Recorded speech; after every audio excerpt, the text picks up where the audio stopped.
बच्चों, MP teachers guild में आपका स्वागत है। आज हम राष्ट्रीय मेंस, नेस और ओलंपियाड का अभ्यास प्रश्न पत्र कक्षा 8 का सप्ताह 9 करने जा रहे हैं। बच्चों, अभी तक चैनल को आपने सब्सक्राइब नहीं किया है तो सब्सक्राइब कीजिए ताकि आने वाले सभी वीडियो का नोटिफिकेशन आपको मिलता रहे। चलिए स्टार्ट करते हैं। क्वेश्चन नंबर 1, एक वस्तु से दूसरी वस्तु पर विद्युत आवेश को स्थानांतरित करना है। इसके लिए दोनों वस्तुओं को संयोजन किया जाना चाहिए। तो किससे संयोजन किया जाना चाहिए? जो कि क्या हो? विद्युत का क्या हो? सुचालक हो। ठीक है, क्या होना चाहिए? विद्युत का सुचालक। तो इनमें से विद्युत का सुचालक कौन है? तांबे के तार। तो क्या हमें किससे संयोजन करना पड़ेगा? तांबे के तार से। ठीक है, तो हमारा सी ऑप्शन क्या हो जाएगा? Correct answer. चलिए नेक्स्ट क्वेश्चन, क्या होता है जब जल वाष्प बनती है और बारिश की बूंदों के रूप में तरल में बदल जाती है? जल वाष्प बनती है और फिर क्या होता है? ऊपर संघनन होता है, फिर वो क्या होता है? बारिश के रूप में हमें तरल रूप में बदल जाते हैं। तो पहले क्या होगा? गर्मी क्या होती है? पहले अवशोषित होती है, वाष्प के रूप में ऊपर जाती है और फिर क्या होता है? संवहन क्रिया के द्वारा वो छोटी छोटी बूंदों में परिवर्तित हो जाती है, मतलब फिर क्या होती है? बारिश के रूप में नीचे आती है। तो इसमें सी ऑप्शन क्या हो जाएगा बच्चों? करेक्ट हो जाएगा कि गर्मी पहले अवशोषित होती है और फिर क्या करी जाती है? छोड़ी जाती है। ठीक है, चलिए नेक्स्ट क्वेश्चन, निम्नलिखित में से कौन सी घटना भूकंप का कारण बन सकती है? तो भूकंप का कारण क्या क्या बन सकती है? पृथ्वी की प्लेटें तो बन सकती हैं। पृथ्वी की प्लेटों का आपस में टकराने से क्या होता है? भूकंप आता है। ज्वालामुखी विस्फोट भी हो जाए तो भी क्या होता है? भूकंप का कारण बन सकता है। और भूमिगत परमाणु विस्फोट हो कुछ भी तो भी क्या होता है? भूकंप आने की आशंका रहती है। तो इसमें क्या हो जाएगा? D option. केवल 1, 2, 3 मतलब तीनों ही कारण क्या है?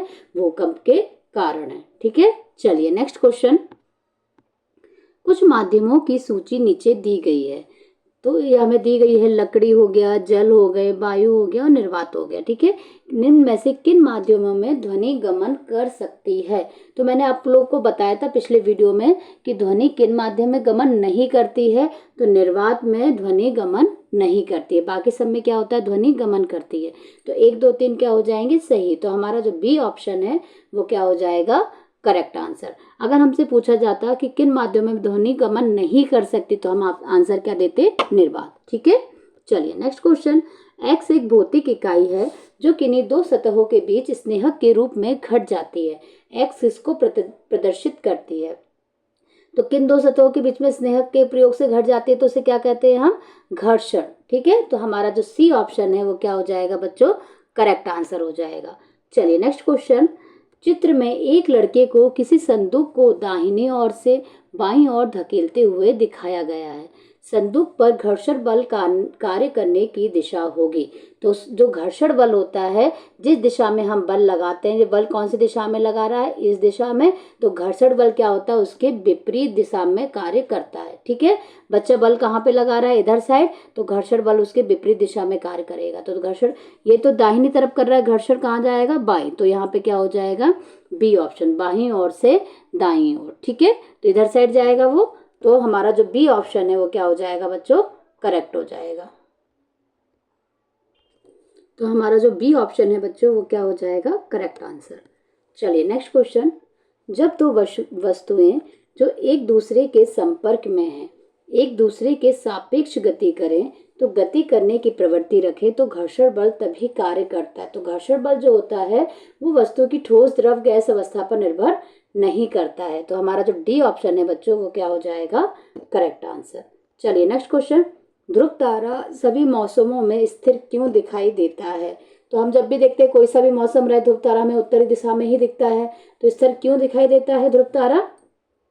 कि यह पृथ्वी के क्या है? उत्तरी ध्रुव की अक्ष पर स्थित है। ठीक है, ऐसा नहीं कि वह अपनी धुरी पर घूमता नहीं, घूमता है, लेकिन यह क्या है? पृथ्वी के उत्तरी ध्रुव के अक्ष पर स्थित है। ठीक है, चलिए नेक्स्ट क्वेश्चन, मान लीजिए पृथ्वी और मंगल के बीच में एक नया ग्रह खोजा गया है। तो इसका आवर्तकाल होगा। तो इसका आवर्तकाल बच्चों क्या होगा? अगर पृथ्वी और मंगल के बीच में खोजा गया है तो क्या होगा? पृथ्वी और मंगल के आवर्तकाल के बराबर होगा। ठीक है, पृथ्वी और मंगल के आवर्तकाल के बराबर होगा। ठीक है, तो हमारा सी ऑप्शन क्या हो जाएगा? Correct answer. नेक्स्ट क्वेश्चन हमें दिए गए हैं कि बीसीजी, पोलियो ड्रॉप, खसरा, डीपीटी, ये किस किस रोग की रोकथाम के लिए ये वाले टीके लगाए जाते हैं। ठीक है, ये क्या है? टीके हैं। ये टीके हैं जो लगाए जाते हैं। तो बीसीजी किसके लिए लगाया जाता है, पोलियो ड्रॉप किसके लिए जाए, देखो पोलियो जो ओपीवी है, जो पोलियो ड्रॉप है वो उसे क्या बोलते हैं, ओपीवी। ओपीवी का फुल फॉर्म क्या होता है बच्चों, ओरल पोलियो वैक्सीन। ठीक है, क्या होता है, ओरल पोलियो वैक्सीन। ठीक है, तो ये पोलियो के रोकथाम के लिए करेगा। तो बी का 4, अब बी का 4 देखो कहाँ कहाँ पर है। तो देखो अगर हमको एक भी पता होता बी का 4 यहाँ पे, तो हमारा जो बी ऑप्शन होता वो क्या हो जाता, करेक्ट आंसर। ठीक है, समझ में आया आपको। तो बीसीजी का जो टीका है, तो बीसीजी का टीका किस लिए लगाया जाता है, टीबी की रोकथाम के लिए। ठीक है, समझ में आया। खसरा, खसरा का किस में लगाया जाता है, खसरा, खसरा और रुबेला रोकथाम के लिए लगाया जाता है। और डीपीटी का फुल, डीपीटी किसके लिए लगाया जाता है, डिप्थीरिया, डी से बना डिप्थीरिया, पी से परसिटी और खास, मतलब कि डीपीटी डिप्थीरिया काली खांसी के रोकथाम के लिए लगाया जाता है। ठीक है, डीपीटी का फुल फॉर्म क्या होता है, तो डिप्थीरिया टिटेनस पर्ट्यूसिस। ठीक है, तो किस किस की रोकथाम के लिए डीपीटी का टीका लगाया था, डिप्थीरिया, काली खांसी और एक और रोग है टिटेनस, टिटनेस बोलते हैं ना जिसे। ठीक है, तो 3 रोगों की रोकथाम के लिए कौन सा टीका लगाया जाता है, डीपीटी का। तो अगर हमको एक भी जानकारी होगी तो हमारा क्या हो जाएगा, आंसर करेक्ट हो जाएगा। ठीक है बच्चों, अगर आपको मेरा वीडियो पसंद आया हो तो इसे लाइक कीजिए, अपने फ्रेंडों के साथ शेयर कीजिए, तथा अगर अभी तक आपने चैनल को सब्सक्राइब नहीं किया है तो सब्सक्राइब कीजिए। बाय बाय बच्चों।